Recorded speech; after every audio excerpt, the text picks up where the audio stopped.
Para gravar.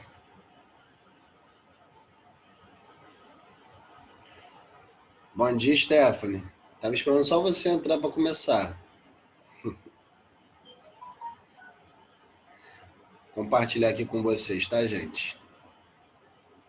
Vamos começar primeiro falando sobre histologia vegetal.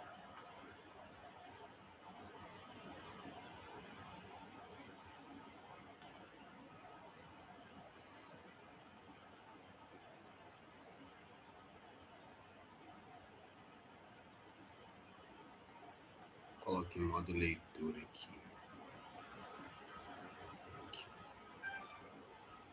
Modo leitura.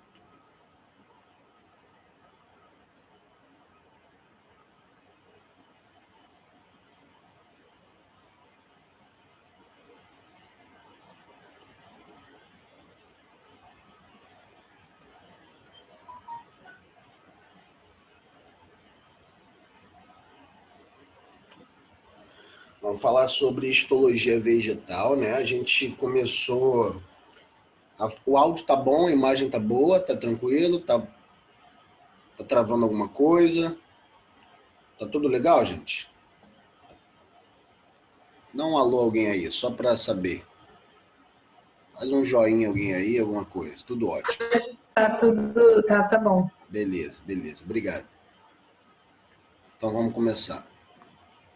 A gente, há algumas semanas, começamos a falar sobre botânica, né? O estudo das plantas.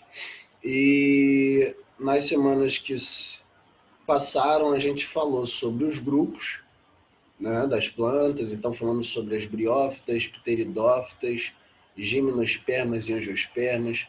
Falamos sobre características de cada uma e principalmente sobre o seu ciclo de vida, né? Que cada grupo tem um ciclo de vida específico, tem uma forma, né, de se reproduzir específica, tá?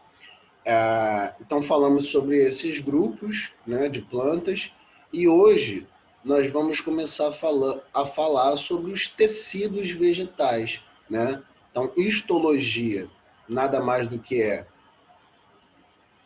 tecido, né? O estudo dos tecidos. Histologia vegetal é o estudo dos tecidos vegetais.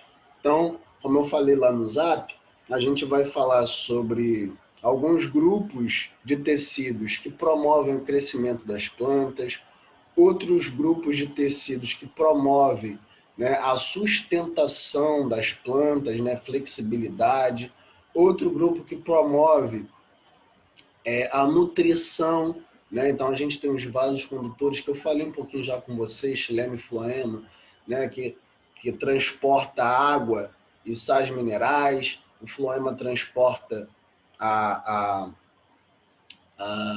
a seiva elaborada, né? Que é a nutrição, que dá a nutrição às outras células das plantas. Então nós vamos falar especificamente de cada grupo de tecido vegetal na aula de hoje, tá? E na aula que vem nós vamos falar sobre a fisiologia, então a produção de alguns hormônios que são produzidos pelas plantas, tá? Que esses hormônios vão dar o crescimento, né? Vai produzir flor, vai ajudar na produção de flor, vai ajudar na produção de frutos. E aí assim a gente encerra plantas e aí já começa a falar sobre animais, beleza? Show de bola? Então vamos começar aqui falar sobre os tecidos vegetais. Mas antes a gente tem que revisar alguns conceitos, né? Que a gente viu anteriormente. As principais características das briófitas são que elas são plantas avasculares, elas não possuem vasos condutores, por isso que elas são bem pequenininhas, né? E o ciclo de vida dela é bem diferenciado, né? Porque a fase dominante dela é de monófito, né? É uma fase haploide, M, tá? Então, é uma fase, é um gametófito que produz os gametas. Então, lá nas briófitas, nos musgozinhos, eu vou ter lá o meu musgo, meu gametófito, produzindo meu gameta masculino é um pterozoide, né, que vai nadar até o gameta feminino, que é a oosfera. Então, olha só, o anterozoide, gameta masculino, precisa nadar até a oosfera. Então, ela precisa, a reprodução das briófitas, dos musgos, é dependente de água. E por isso a gente só encontra musgo em ambiente muito úmido, né? Você encontra musgo ali no pertozinho de uma lagoa, né? Ali envolvendo uma árvore onde tem muita umidade, mas no deserto você não vai encontrar musgo. Então, musgo ele habita aonde tem água, porque ele não tem vasos condutores, né? Então ele precisa transportar essa água por osmose e também, principalmente, por causa da sua forma de reprodução, tá? As pteridófitas, principal características delas, elas já apresentam vasos condutores, tá? Então, diferente das briófitas, elas já apresentam vasos condutores. Por isso que tem a samambaia é uma briófita, uma pteridófita, perdão, e ela é grande, tá? Porém, ela não produz sementes. Então, todas as pteridófitas são plantas que não produzem sementes, tá? E as briófitas também não. Por isso que pteridófitas e briófitas, elas fazem parte de um grupo chamado de criptógamas, tá? Criptógamas são plantas que não produzem sementes. Show? Se quiserem anotar isso aí, tá? Criptógamas são plantas que não produzem sementes. Quem são elas? Briófitas, musgos, hepáticas, antóceros e as pteridófitas, samambaias, cavalinhas e avencas. Showzaço? Então, pteridófitas já possuem vasos condutores, mas não possuem sementes, não produzem sementes. E o ciclo de vida dela também é bem parecido com as das briófitas, né? Ela não possui o gametófito na fase principal, tá? Eu já tenho um esporófito na fase principal, que produz os esporos, mas ela também é muito dependente de água, então ela também produz anterozoides, produz o anterozoide que vai nadar até a oosfera, então é muito dependente de água ainda, tá? As gimnospermas, que são os pinheiros e as araucárias, elas já produzem semente, né? E junto com as angiospermas, participam de um outro grupo, tá? Que é chamado de fanerógamas. Que grupo é esse, Dani? Fanerógamas. São plantas que produzem semente. Então, criptógamas são plantas que não produzem sementes. Fanerógamas são plantas que produzem sementes. Quem são elas? São as gimnospermas, pinheiros, araucárias, árvores de Natal, né? E as angiospermas, que são todas as plantas que a gente come, né? Banana, tomate, melancia, são todas as plantas que produzem flores e frutos, tá? As gimnospermas têm uma característica lá do seu ciclo de vida, que é a produção de cone, né? Que é como se fosse uma falsa flor. As gimnospermas não produzem flores verdadeiras, tá? Mas elas produzem cones que vão produzir ali microesporos e megaesporos, tá? Que vão ser levados pelo vento e vão fecundar e vão produzir novas gimnospermas, tá? Então não tem polinização nas gimnospermas. O pólen dos cones das gimnospermas são levados pelo vento. Agora, nas angiospermas, eu já tenho produção de flores e frutos, tá? Isso evolutivamente foi muito importante. Por isso que a gente vê majoritariamente no ambiente terrestre plantas desse grupo principal, as angiospermas, tá? São plantas que produzem flores e frutos. Showzaço? Então, dei uma recapitulada em tudo, né? Dentro das angiospermas, a gente tem as monocotiledones e as eudicotiledones, tá? Que se diferencia pela presença de um cotilédone que tem lá dentro da semente. As mono tem só um cotilédone. Cotilédone é uma reserva de alimento que vai dar alimento para o embrião, tá? E as eudicotiledones têm 2 cotilédones, tá? Exemplo de monocotiledones: trigo, banana, arroz, todos esses são monocotiledones, apresentam só um cotilédone na sua semente. Exemplo de eudicotiledones: quase todo o resto, né? Feijão, melancia, tomate, todos esses são eudicotiledôneos. Beleza? Deixa eu adicionar o Gabriel, que entrou, Niluzão também entrou.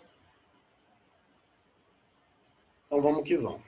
E agora a gente vai entrar na histologia vegetal, né? Que eu já falei para vocês, são o estudo dos tecidos. O que é um tecido? A gente já falou sobre tecido humano, tá? Mas eu repito, tecido é um conjunto de células especializadas, que geralmente são muito semelhantes, tá?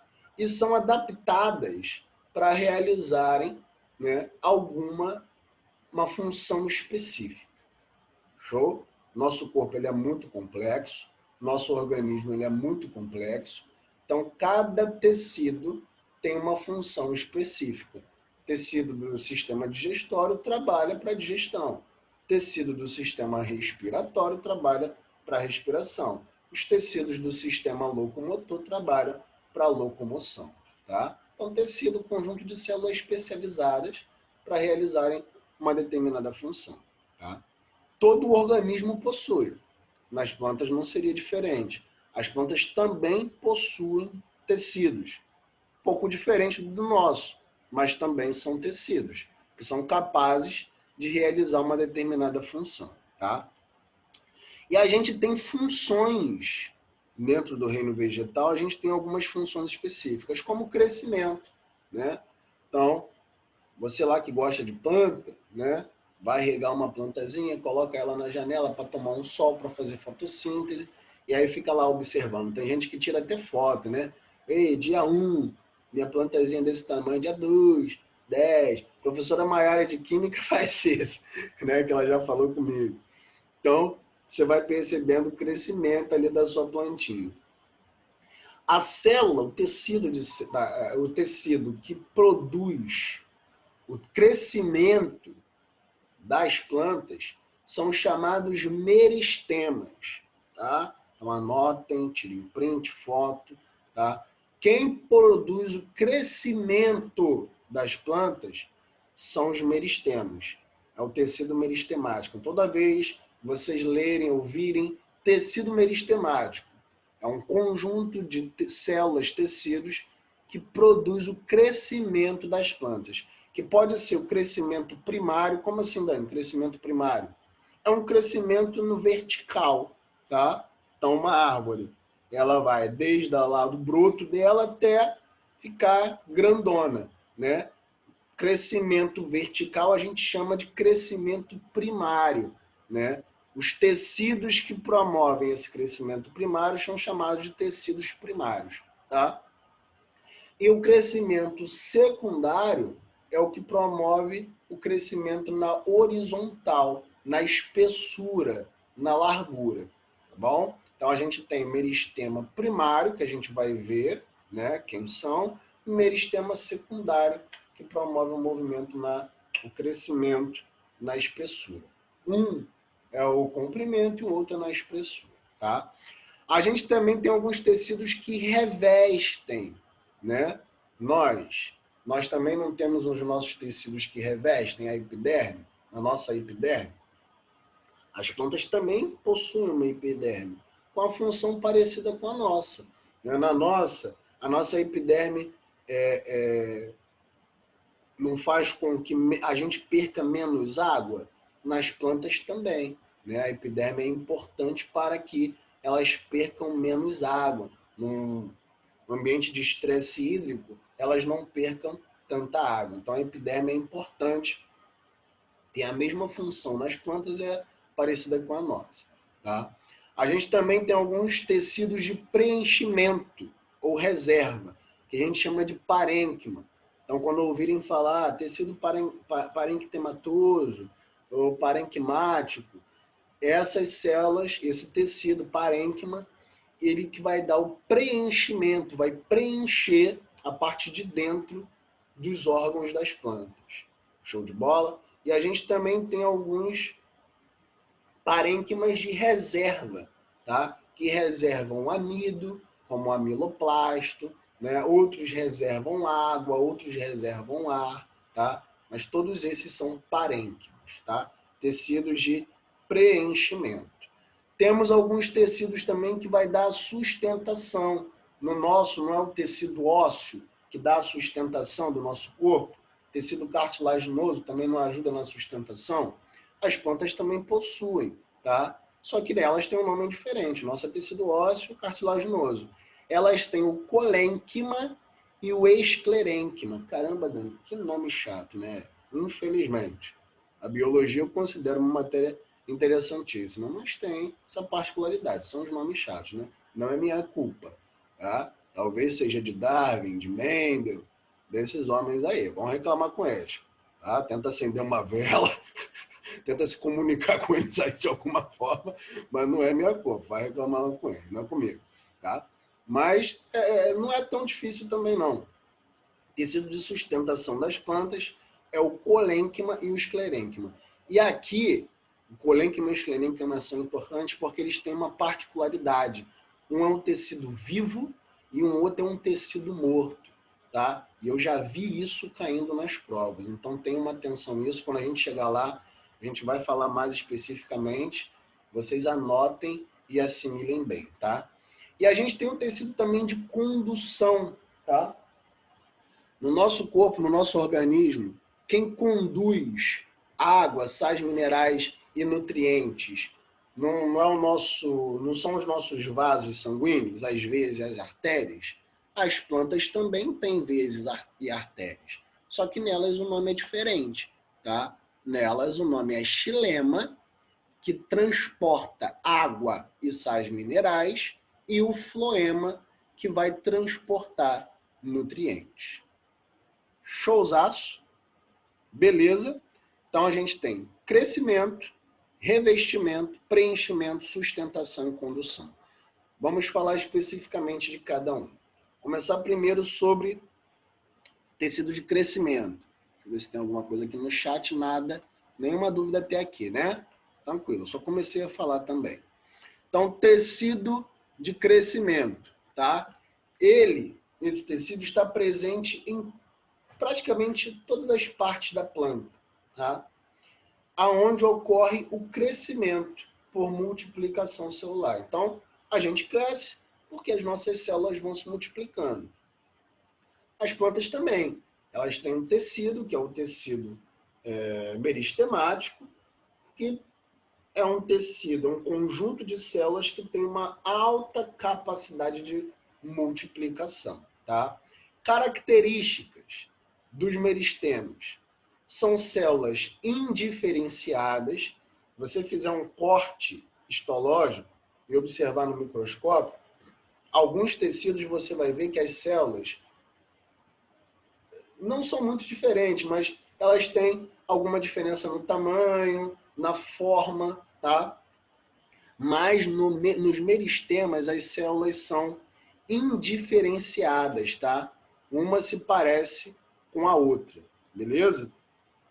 E são pluripotentes. Esse conceito de pluripotentes eu já falei com vocês também. São células que que possuem, desculpem, a capacidade de se transformar em qualquer outro tipo de célula, tá? Então, por exemplo, vocês já ouviram falar de transplante de medula? Não já ouviram falar? Por que a gente há esse transplante de medula? Porque as nossas células, as células do sangue, as células sanguíneas, tá, que estão lá na nossa medula óssea, né, elas são pluripotentes. Elas têm a capacidade de se transformarem em qualquer outro tipo de célula sanguínea, tá? Então, ela tem a capacidade de se transformar num linfócito, ela tem a capacidade de se transformar em uma hemácia, tá? Num macrófago, em qualquer outro tipo de célula sanguínea. Então, quem tem, por exemplo, leucemia, né, que teve que fazer tratamento, né, vai perder nesse tratamento, vai perder muita célula sanguínea, essa célula vai ter que ser reposta. E ela é reposta com um transplante de medula, tá? Então, assim como as nossas células sanguíneas, as plantas, elas possuem também células que têm capacidade de se transformar em qualquer outro tipo, Tá? As células sanguíneas não são totipotentes, que são um conceito diferente. Né? Totipotentes são só células embrionárias, tá? Células tronco. Já ouviram falar de células tronco, né?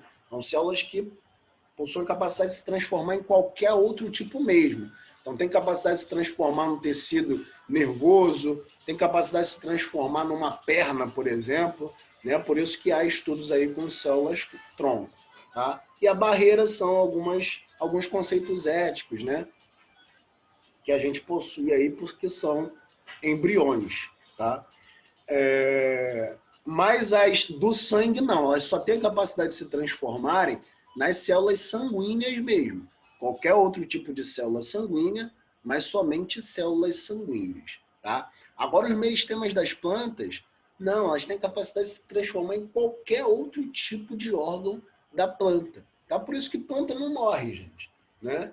Quer dizer, morre se a gente matar, ou então se ela estiver ali num ambiente que ela sofreu algum estresse, né, algum impacto ali no ambiente, ela vai morrer. Mas ela estiver ali quietinha, bonitinha. Tem plantas que têm 5.000 anos, né? 2.000 anos.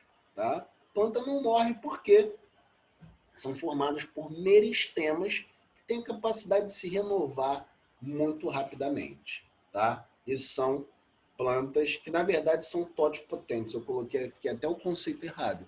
São totipotentes, têm a capacidade de se transformar em qualquer outro tipo de célula. Show de bola? Então, meristemas dão crescimento nas plantas. Tá? Crescimento primário, que eu já falei para vocês, que é um crescimento no vertical. Tá? É encontrado no embrião e na fase adulta. E origina os seguintes tecidos precursores, tá? Então ela vai originar a protoderme, claro, ela vai crescer, ela tem que ter algum órgão, algum tecido que vai revestir esse crescimento.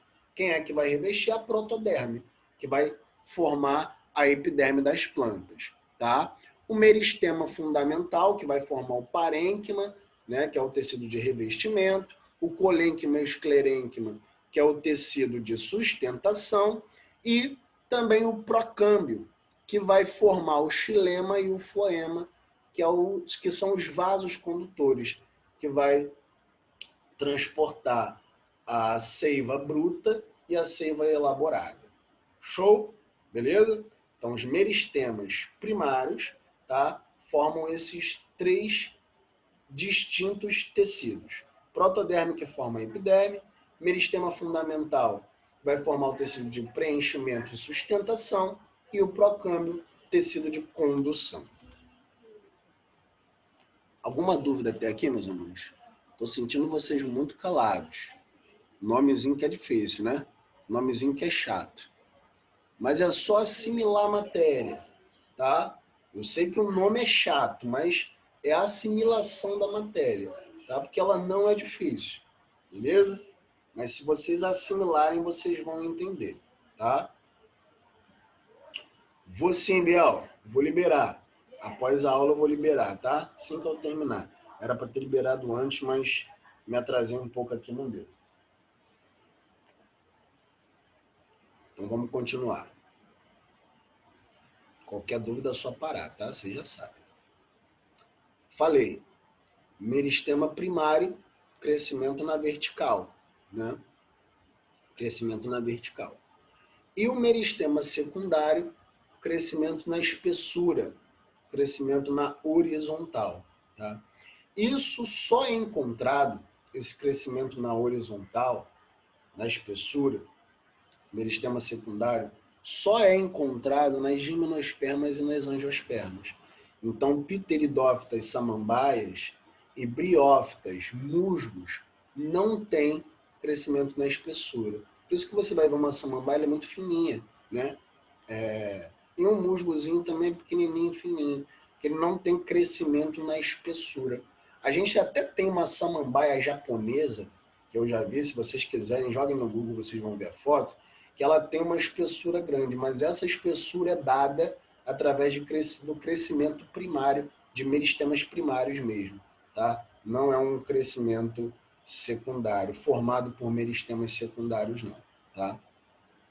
Então, meristema secundário promove o crescimento na espessura. Anotem isso, gente. Esses termos, meristema primário e meristema secundário, vocês têm que saber isso. Eu já vi isso caindo em vestibular, tá? Eu já vi isso caindo em questão de vestibular. Então, tem origem na diferenciação de células do parênquima, tá? Do córtex da raiz e do caule, e origina os seguintes tecidos precursores, tá? Vai originar, então o meristema secundário vai originar o felogênio e o câmbio, tá? Então aqui, ó, aqui na foto, eu tenho o felogênio, que é um meristema secundário, tá? Ele tá aqui no meio, ele vai originar o feloderma, tá? Feloderma, que é um tecido mais na parte interna, e o suber, que está localizado mais na parte externa, tá? E nada mais do que é a casca da árvore, tá? O suberfelogênio, o feloderma, nada mais do que é aquela parte da epiderme, a casca ali da árvore, né? O suber é aquela parte mais externa, felogênio, parte mais interna, e o feloderma, a parte ainda mais interna, né? Então, os nossos móveis, né, madeira, porta, tudo são formados por felogênio, feloderma e suber de árvores, beleza? Então, são formados por meristemas secundários. Show de bola? E esses meristemas secundários, eles precisam formar uma capa, né, que vai revestir essa parte da planta, porque ele vai crescer na espessura. Ele precisa revestir essa parte. Precisa mais de quê também? Precisa de vasos condutores para levar água e nutrientes para essas partes, né? Então ele vai precisar do câmbio, que vai produzir o xilema e o floema secundário, tá? Então eu tenho aqui o câmbio, ó, essa partezinha amarela aqui no meio, que vai formar o floema, que vai levar a seiva elaborada, que vai levar nutrientes, carboidratos, proteínas, né? E a seiva bruta, levada pelo xilema secundário, né? Que vai levar água e sais minerais, vai levar a seiva bruta. Entenderam? Então, meristema secundário vai formar o felogênio, que forma o suber e o feloderma.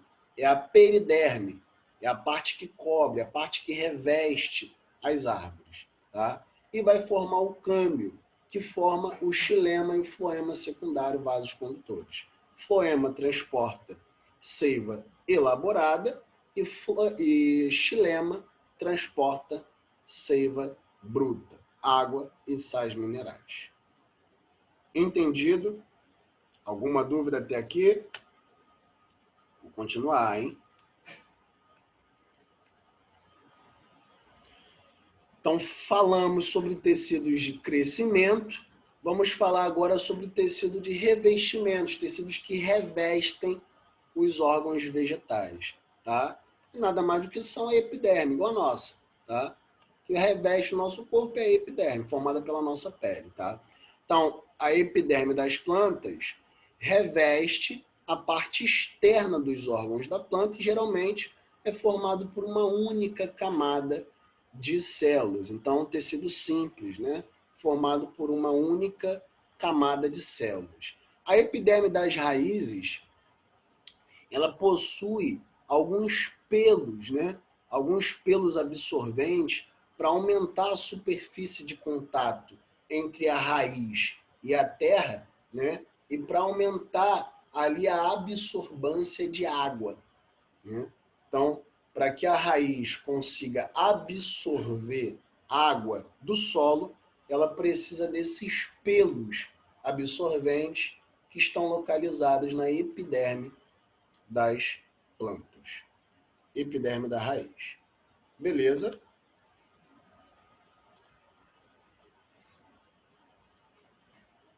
Algumas partes da epiderme também são importantes, que eu já vi caindo, vocês precisam anotar, tá? Então, a gente viu a epiderme das raízes, né? A gente tem nas folhas algumas estruturas importantes na epiderme. Então a gente tem a cutícula. Sabe o que é a cutícula? É uma camadinha de cera, tá? Para que é isso, Dani? A cera, ela impede que as plantas percam água pelas folhas, né? Então as folhas, elas têm uma ampla superfície de contato ali, né? Isso é importante para absorção de energia solar, raios solares, né? Para produzir fotossíntese e produzir alimento, né? Só que ela também pode perder muita água através desse órgão. Para evitar isso, elas formam essa cutícula. Então, na epiderme das folhas, eu tenho uma cutícula que é formada por uma cera. Vocês podem ver isso, né? É só vocês esfregarem um pouco a maçã, e aí vocês vão ver a maçã brilhando, que ela é formada por uma cutícula, por uma cera, tá? Para impedir a perda de água, tá? Então, uma economia hídrica. Na epiderme das folhas, a gente também tem umas estruturas importantíssimas que vocês precisam assimilar e anotar, que são os estômatos. Já ouviram falar dos estômatos?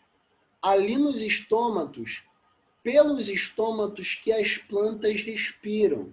Que é isso, Dani? As plantas também respiram? Sim, pulmão? Sim, elas respiram. O que é respiração?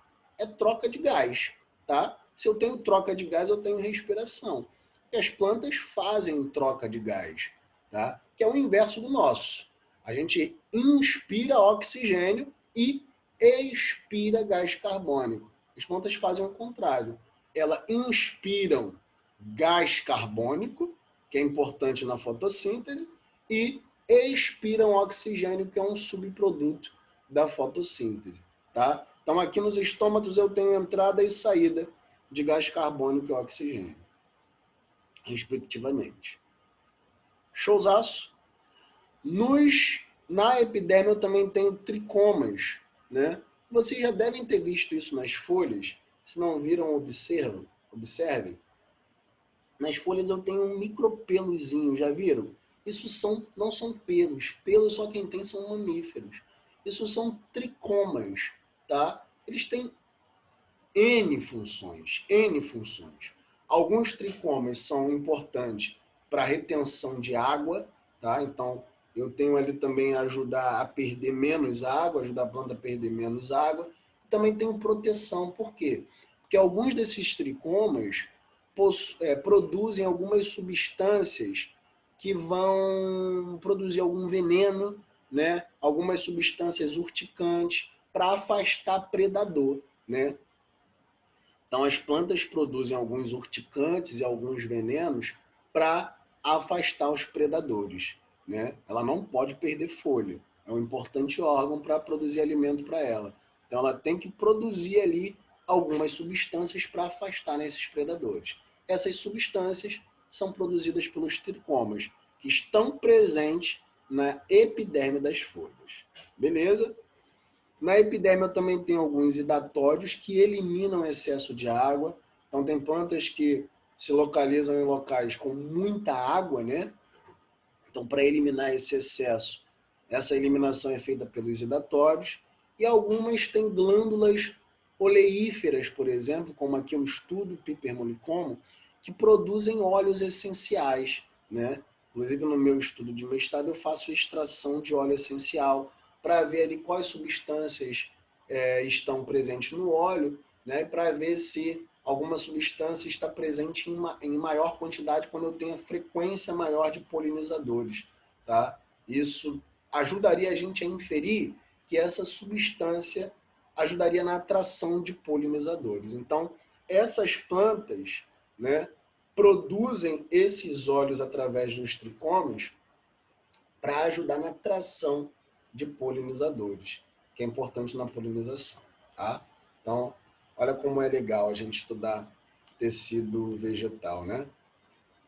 A gente aprende muita coisa interessante. Alguma duvidazinha até aqui? Nada? Pode falar que eu vou encerrar essa parte aqui da aula. Então, beleza. Nada mesmo, né? Então tá, gente. Tá bom.